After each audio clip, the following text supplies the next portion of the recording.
Infinity War has already provided Marvel fans a ton of clues about what's to come in the newest superhero smash, featuring the old guard and the newcomers working together to defeat Thanos. But there are some aspects of the teaser that might not be so obvious upon first review. Let's take a look at some of the finer details in Infinity War's first trailer that might hold more significance than you think. The Hero Hotline.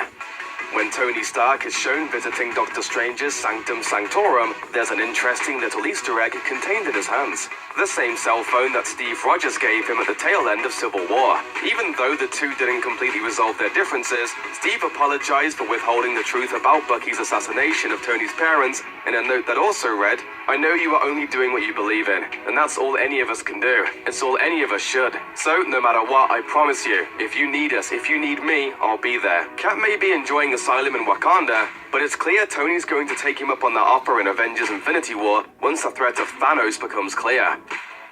New shield. In the trailer, T'Challa the Black Panther instructs, "Get this man a shield." He's talking, of course, about getting Steve Rogers back into superhero action. And the line also serves as a clever callback to the character's comics history. In 1941, the Captain earned the trust of T'Challa's father, T'Chaka, who gave him a piece of Wakandan vibranium, which was then used to help form Cap's circular shield. Decades later, when Rogers gave up the title of Captain America in a dispute with the US government, he was gifted a new vibranium shield by Black Panther. Now a nomad?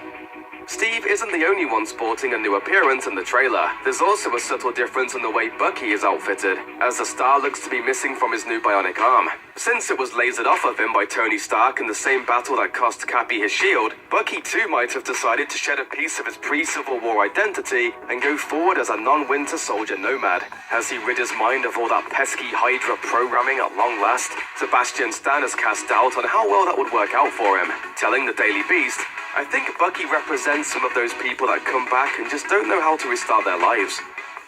A new Vision.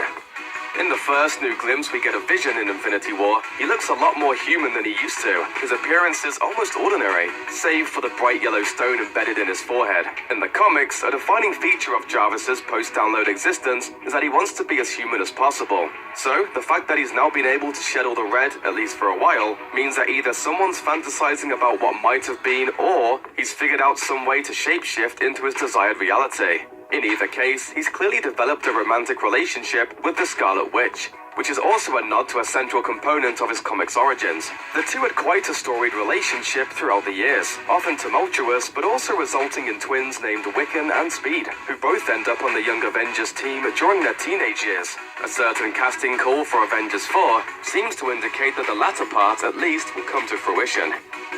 Blondes have more fun?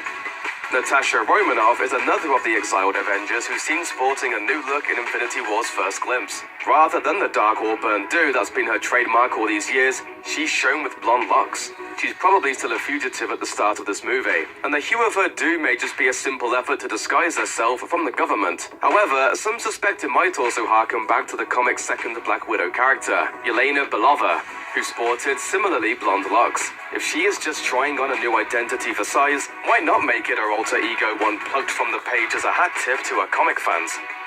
Frozen in time?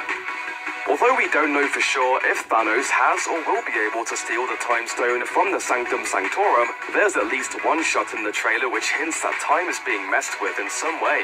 As Tony Stark is shown on the street, removing his glasses in disbelief, the rest of his friends seem to be left in a frozen state behind him. What's more is that those mystical shields seem to be turning very slowly, if at all. Does this mean that Thanos will get his hands on that powerful green gem despite the hero's best efforts? Or is Stark somehow commanding the time gem in this scene? Time will tell. Nick Fury, the storyteller. Although we don't actually see him in the trailer, we do get to hear Nick Fury's voice chime in on the group storytelling project that tells us how the Avengers came to be. There was an idea. He's joined by other characters to finish out the narrative, but his inclusion is important because the phrase is an almost exact replica of the speech he gave in the first Avengers movie. Samuel L. Jackson has said he will not appear in Infinity War, Avengers 4, or Black Panther. But could this be a sign that something's changed? If not, at least we know Fury will be there in spirit. Thanks for watching. Click the loop. Hi guys, thank you for watching so much. This is Sugar Bunny 69, and the credits go for The Looper. This video goes for The Looper. It comes from The Looper. and the credits go to them. So I just want to thank you so much for watching, and I hope you enjoyed the video as much as I did. Please subscribe, give a like, and thanks for watching. See you next time.